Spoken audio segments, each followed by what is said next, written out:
제가 1년간, 2년간 이제 노예 활동을 하면서 또 주변에서 여러 가지 말을 들으면서도 끝까지 참고 기다렸을 때에 하나님께서는 어떻게 역사하셨는지를 잠깐 생각해 보면서 이 말씀을 준비하게 되었습니다.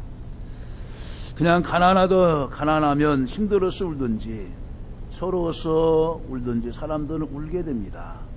그러나 성경은 심령이 가난한 자가 복이 있고 이런 자를 하나님이 이루어 주겠다고 말씀을 합니다. 또 천국을 소유한다고 말씀을 합니다. 예수님이 저의 주님이신 것만으로도 저는 충분합니다. 주님 때문에 행복하고 주님 때문에 살아가는 목적이 있기 때문에 그렇습니다. 주님이 눈물을 닦아주시고 마음의 행복과 만족을 갖다 주시기 때문에 그렇습니다. 성경은 말합니다. 애통하는 사람일수록 온유한 사람이 될 것이다. 성경의 말 한마디, 문구 하나, 순서 하나는 그저 되는 것이 아닙니다. 심령이 가난한 자는 복이 있다. 천국이 저희 것이다. 애통하는 자는 복이 있다. 저희가 위로를 받을 것이다 라고 말한 후에 많이 하나님 앞에서 애통하는 사람, 자기의 죄 때문이나 아니면 주변에 그 안 되어진 일을 볼 때마다 내일로 생각하고 하나님 앞에 애통하면서 내일처럼 고백하며 애통하는 사람은 하나님께서 그 사람의 껍데기를 하나하나 벗기면서 나중에는 온유한 사람이 되게 해준다는 것입니다. 주님 앞에서 애통하는 만큼 온유한 사람이 됩니다. 주님 뜻대로 순종하겠습니다. 주님 말씀대로 따라 살겠습니다. 주님 말씀이라면 아멘 하겠습니다 라고 하면서 더 주님 앞에 가까이 나가게 되는 것입니다. 여러분 생각해 보세요. 온유한 사람이 과연 행복한 사람일까요? 이것은 세상적으로는 역설적이며 맞지 않습니다. 왜 그러느냐? 세상에서는 온유보다는 돈, 온유보다는 건강, 온유보다는 애무, 온유보다는 실력, 온유보다는 배경을 더 가치 있게 생각합니다.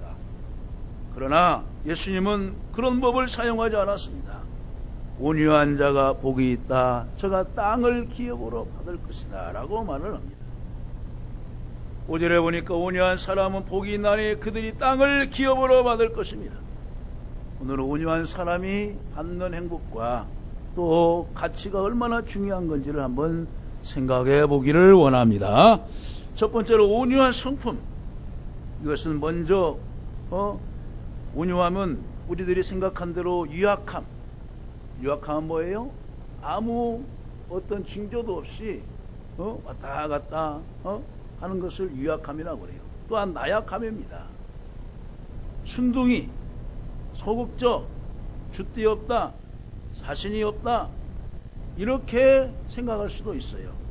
그러나 성경에서 말하는 온유함이란 곱게 뿔린 망아지, 야생마를 훈련시켜서 입에 재갈을 물리면서 그 위에서 다루는 승마, 그 사람이 마음대로 자지우지로 그 말을 조정할 수 있는 것입니다. 우측으로 가려고 하면은 우측 이제 고삐를 당깁니다. 좌측으로 가려고 하려면 좌측 고삐를 당깁니다. 그러면 그 말은 위에 승마 타고 있는 사람 주인에 의해서 그대로 가게 되는 것입니다. 온유함이란 입에 재갈을 물린 말의 모습입니다. 재갈에 물려 깃들어진 말은 부드러운 말이 됩니다. 야생마와 길들여진 말이 있습니다. 두 말의 차이가 뭔지 아십니까? 야생말은 주인이 없는 말입니다. 들판에서 마음껏 불을 뜯다가 거기에서 성장하고 자랍니다. 야생마에게는 아무에게도 길들여지지 않는 말입니다. 아무도 그 말을 사용하지 못합니다. 아무리 힘이 강해도 아무리 잘 달려도 그 말은 전쟁터에 준마로 사용할 수가 없습니다. 가정에서 농기구를 옮기고 농식물을 옮기는 말로 사용할 수가 없습니다. 길들여진 말은 어떤 말입니까? 주인이 있는 말입니다. 입에는 재갈이 물려 있고 말 곱비가 묶여 있습니다. 발에는 편자를 받고 있습니다. 등에는 안장을 메고 있습니다. 또한 기술을 태우고 기술과 인도하는 대로 손살같이 경주장을 달려갑니다.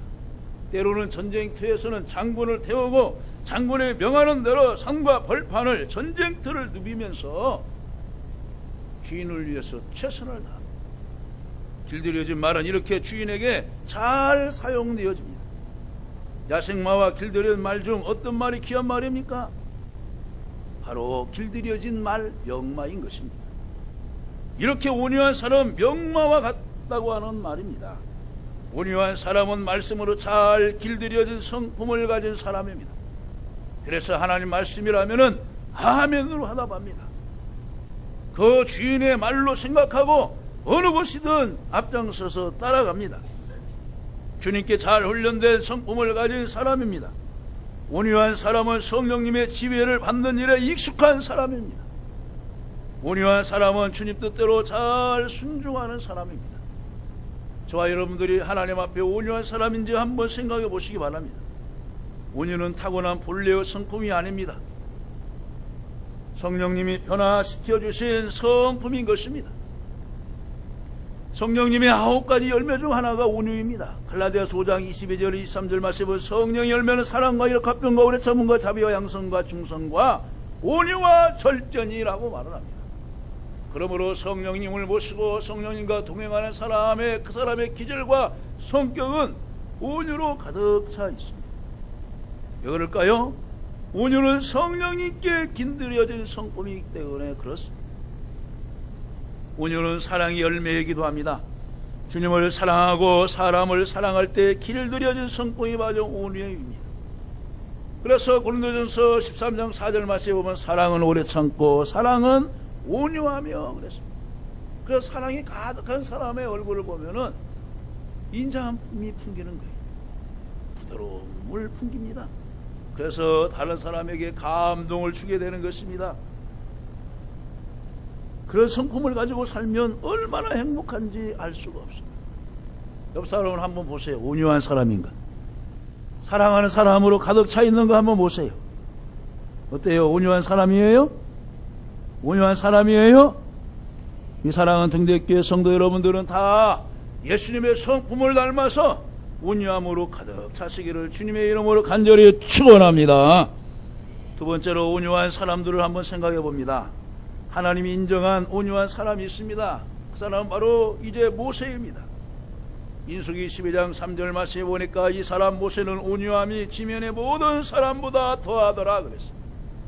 예수님은 신으로서 이제 신성을 가진 분으로서 완벽한 온유한 사람이에요. 그래서 예수님은 말합니다. 나는 마음이 온유하고 겸손하다. 나의 멍에를 메고 내게 배우라. 그리하면 너의 마음이 쉼을 얻으리니 이는 내 짐은 쉽고 가벼움이니라고 마태복음 11장 28절 29절에서 말씀을 했습니다. 그렇다면 모세가 처음부터 온유했습니까? 그렇지 않았습니다. 모세는 욱하는 성질이 있었던 사람입니다. 그래서 이제 그 비돔성을 짓고 람세성을 지을 때에 이제 바로의 그 감독관으로 이제 시찰을 나가는데 자기 히브리 민족 중에 한 사람이 그 애굽 군대에 의해서 짓밟힘을 당하고 채찍을 당하고 매맞는 것을 보고서 자기 민족성을 발휘합니다. 그러면서 그 사람을 데려다가 쳤는데 죽고 말았어요. 그래서 이제 모래를 파고서 그 사람을 묻어놨어요. 다음날 갔습니다. 모르는 줄 알았어요. 그런데 그 광경을 보았던 사람이 있어요. 이제 히브리 사람들끼리 서로 싸웁니다. 왜 같은 히브리 사람들이 서로 싸우느냐 말렸더니 야 어제는 네가 애굽 사람 그 군명을 죽이더니 오늘은 우리 같은 민족인 우리를 죽이려고 하느냐. 깜짝 놀랐어요. 그래서 결국 이제 그 살인사건이 발각이 될까 봐서 미디안 강야로 피신하고 그곳에서 40년간의 양과 함께 이들의 이제 사이로서 양을 키우면서 성격을 이제 거기서 개조받습니다. 사랑하는 성도 여러분, 우리는 태어날 때부터 온유한 사람이 없어요. 타고날 때부터 성품이 완전한 사람이 없어요. 그러나 훈련을 받음으로 환난을 겪음으로 인격을 이제 단련시킬 수 있습니다. 여러분은 아무 것이나 칼의 재료가 되는 것이 아니에요. 아무 것이나 연장의 재료가 되는 것이 아니에요. 바로 1800도씨 200도씨 이상의 뜨거운 불에다가 담그고 두드리고 빼고 또 담그고 두드리고 빼고 수차례 하면서 그 칼에 단단함이 되고 무기를 사용하는 무기가 철로 만들어지는 거예요.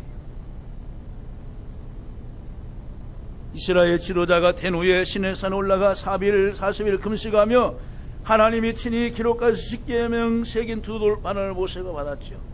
또한 산에서 내려오는 길에 이스라엘 백성이 금송아지 우상을 숭배하는 것을 보고 분노하였습니다. 크게 노하여 손에서 그 판들을 산 아래로 던져 깨뜨리니라.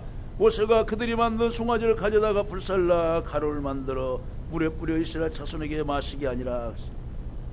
여러분, 40년간의 훈련을 통하여서도 지도자로 나왔었는데 또 그 불의를 보니까 그 성이 어떻게 해요? 또 나오게 되죠. 사람은 죽을 때까지 자기의 그 성질을 못 고치는 거예요. 그러나 성령의 능력으로 억제하면서 인간은 할 수가 없으니까 성령의 도우심을 받으면서 그 육정을 그 분노를 성질을 바로 절제하면서 다스리면서 살아가야 되는 것입니다. 모세가 후에 하나님께 세상 모든 사람보다 온유한 사람이라고 인정을 받습니다. 하나님이 왜 모세에게 그렇게 말씀하셨을까요? 모세의 삶을 한마디로 요약하면 이렇습니다. 잘 들어보세요. 여호와께서 모세에게 명령하신 대로 행하였더라는 거예요. 비록 자기가 실수를 범하였어도 그것에 연연하지 아니하고 또 하나님 앞에 자기의 실수를 고백하고 나서는 새롭게 하나님 말씀하세요. 이제 제가 듣겠습니다. 그럼 또 하나님 명령하면은 그 말씀 따라서 모세가 순종한 거예요. 이것이 바로 하나님 보시기에는 온유함으로 인정을 받은 거예요. 모세가 자기 자신에 대해서 그렇게 쓰는 것입니다. 나는 하나님이 명령하신 대로 살았다. 여호와께서 모세에게 명령하신 대로 행하였더라. 내 길을 성막을 지을 때도, 여러분 어떤 기구를 만들려고 했을 때도 하나님께서 명령하신 대로 준행하였더라 합니다. 모세는 범사에 하나님 말씀에 의해서 통제된 사람입니다. 하나님의 말씀대로 길들여진 사람입니다. 이것이 모세의 온유함입니다. 저와 여러분들이 바로 하나님의 말씀에 잘 길들여져서 온유한 성품의 소유자들이 되시기를 주님의 이름으로 간절히 축원합니다. 예수님께서는 친히 자기가 마음이 온유하고 겸손하다고 하셨어요. 근데 한 번은 성전에 이제 올라가셔서 이제 마지막 한 주간 성전에 올라가시는데 여러분 비둘기 파는 사람이 있고 또 거기에서 장사하는 사람들이 있잖아요. 그럴 때 예수님 어떻게 했어요? 막 그 상을 뒤집어 엎었어요. 독사의 자식들아, 너희들은 하나님의 성전을 바로 강도의 구례로 만들었냐? 하면서 소리쳤어요. 어떤 사람은 그래요. 예수님도 성질도 되게 안 좋다고. 여러분, 예수님은, 모세는 불의 앞에서는 하나님의 의를 빌어서 자기의 소리를 내야 되는 거예요. 나는 마음이 온유해. 그러면서 범죄한 사람이 옆에 있어도, 잘못 뛰어간 사람이 옆에 있어도 가만히 있는 거예요. 왜 그래요? 나는 그렇게 나설 수가 없어. 이것은 용기도 아니에요. 비겁한 자인 거예요. 노예나 총회나 잘못된 데가 있으면은 말하는 것이 용기예요. 시장이 잘못했으면 말하는 것이 용기인 거예요. 국회의원이 잘못했을 때는 말하는 것이 용기인 거예요. 왜? 아니면 잘한 줄 알고 가잖아요. 그러면은 그 밑에 있는 사람들은 더 불행해지는 거예요. 더 곤욕스러워지는 거예요. 더 힘들어지는 거예요. 그러나 모세와 예수님은 잘못된 것을 목소리를 내치면서 하나님의 거룩한 분노로 외쳤어요. 세례 요한도 외쳤어요. 독사의 자식들아. 왜 그래요? 바리새인과 서기관들이 의식은 중요시하는데 내용 본질은 없어요. 말씀의 중심은 없어요. 하나님의 말씀은 많이 알아요. 그런데 생활에 실천이 없어요. 그런 그때 당시의 종교 지지자들과 바리새인과 서기관들에게 세례 요한이 가감히 말하는 거예요. 헤롯 왕에게도 말하잖아요. 동생의 아내를 취함이 마땅치 않다. 근데 그것 때문에 여러분 정말로 그 헤롯이 세례 요한을 죽여요. 헤로디아의 그 딸을 데려다가 잔치를 배설해 놓으면서 야, 오늘 생일날 뭘 선물로 줄까? 엄마한테 가서 물어봐야지. 세례 요한의 머리를 소만에 담아 주기를 원합니다. 말하는 거예요. 결국 세례 요한이 사명을 당했어요. 왜 그럴까요? 바른 말을 했기 때문에 죽임을 당했어요. 그러나 성경에서는 세례 요한을 우리는 존경하는 사람으로 알고 있어요. 불의에 타협짓지 아니하고 무릎 꿇지 아니하고 바르게 하나님 말씀을 증거했어요. 그래서 그때 당시에 바리새인과 서기관들에게 경정을 울렸어요. 야, 우리가 바른 말을 해야 되는구나. 말을 해놓고도 바르게 살아야 되겠구나. 찔림을 당하게 했어요. 예수님도 분노하셨죠. 성전에 들어가서 장사하는 사람들의 상을 뒤집어 부셨어요.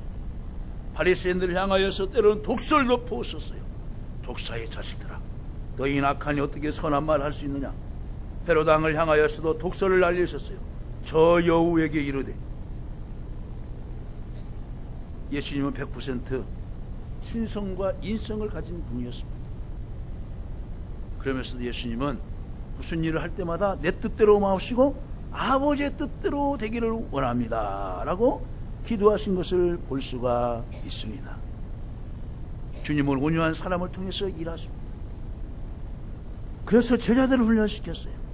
그 제자들을 통하여 교회를 세우시고 또 교회는 온유한 사람이 사역합니다.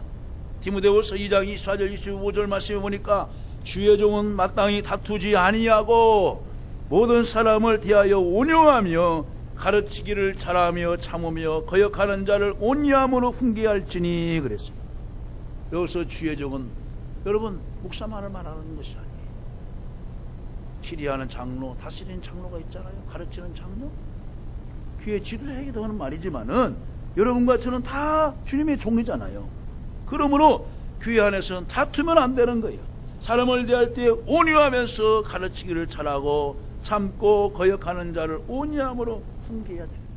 저 사람은 나와 뜻이 맞지 않으니까 잘라서 되는 것이 아니에요. 설득해서 또 잘 공부해서 같이 일하는 것이 이 온유한 사람의 기질인 줄로 믿으시기를 간절히 바랍니다. 아멘. 그 다음에 세 번째로, 그렇다면 온유한 사람에게 하나님이 어떤 복을 주시느냐? 행복함을 주십니다. 행복함을 주십니다.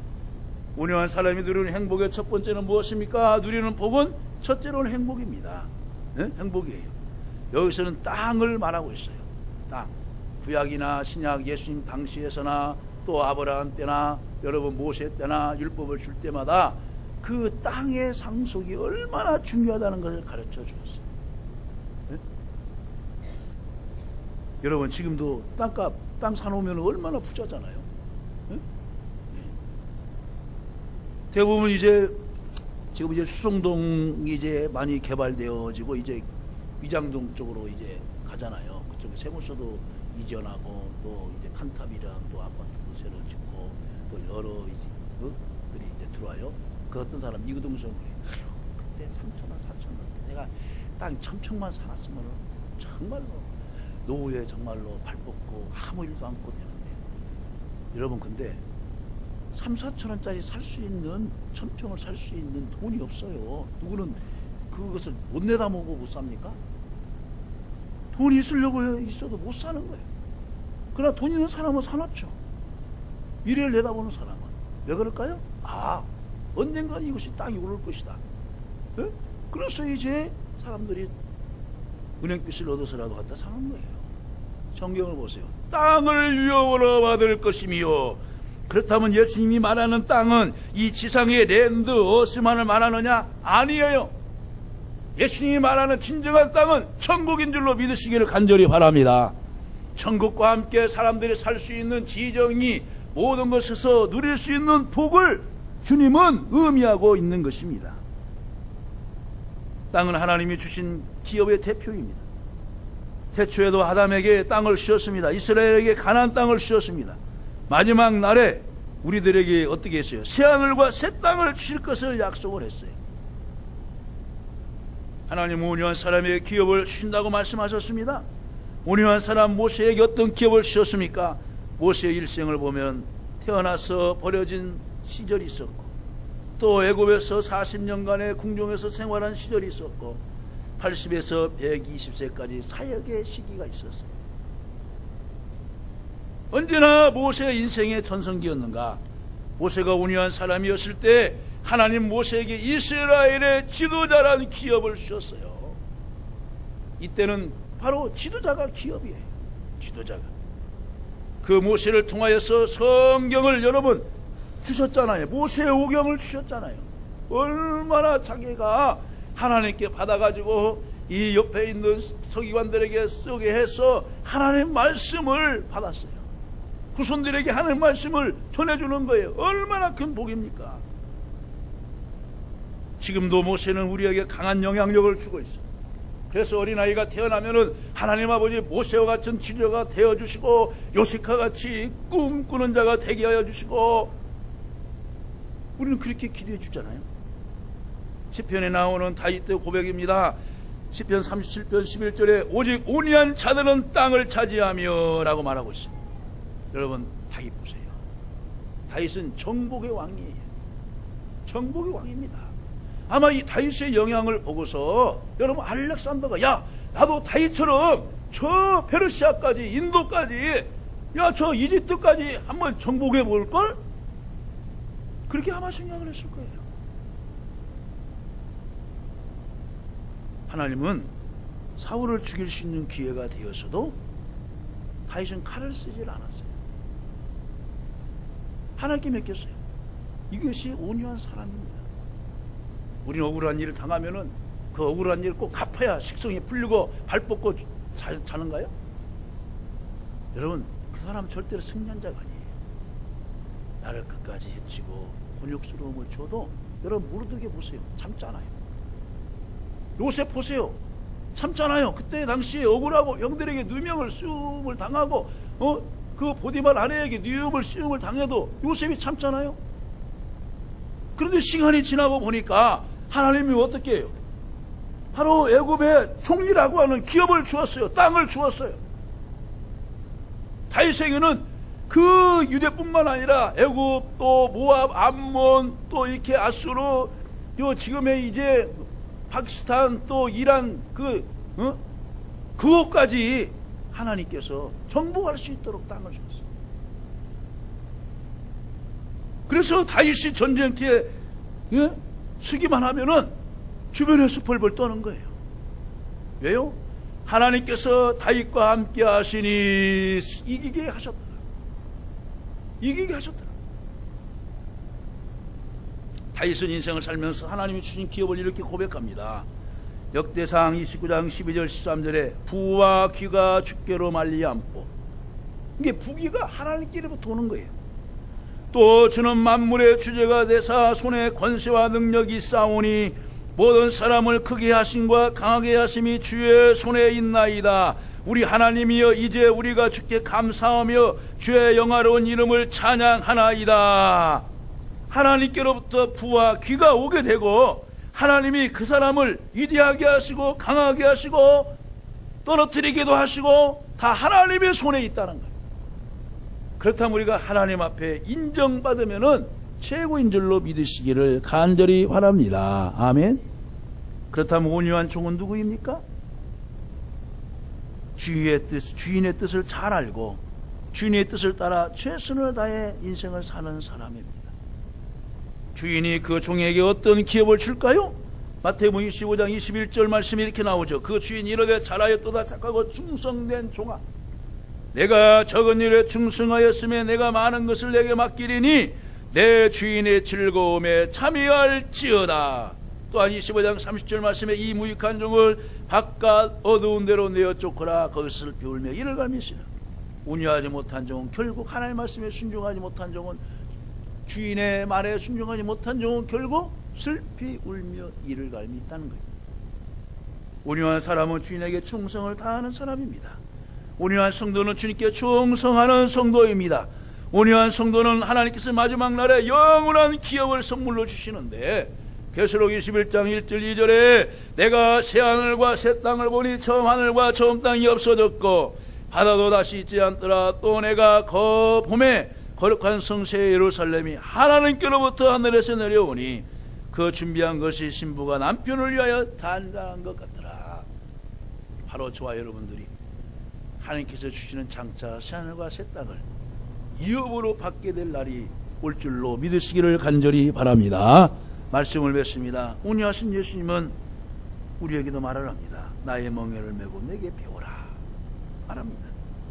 하나님에 대하여 그대로 길들여진 사람, 하나님의 말씀에 순종하는 사람, 성령님의 지혜를 받아서 성품이 변화내는 사람, 바로 이러한 사람이 온유한 사람이고, 하나님께서 그 이러한 온유한 사람을 통해서 일하시고 또한 기업을 주시고 또 하늘나라의 유업을 주시고, 여러분이 이 세상을 살아가는 동안에 필요한 대로 승진할 때 승진 주시고, 직장 잡으려고 할 때 직장 주시고, 이웃 사람들에게 존경도 받게 되며 하나님 앞에 영광 돌리는 귀한 성도가 될 줄로 믿습니다.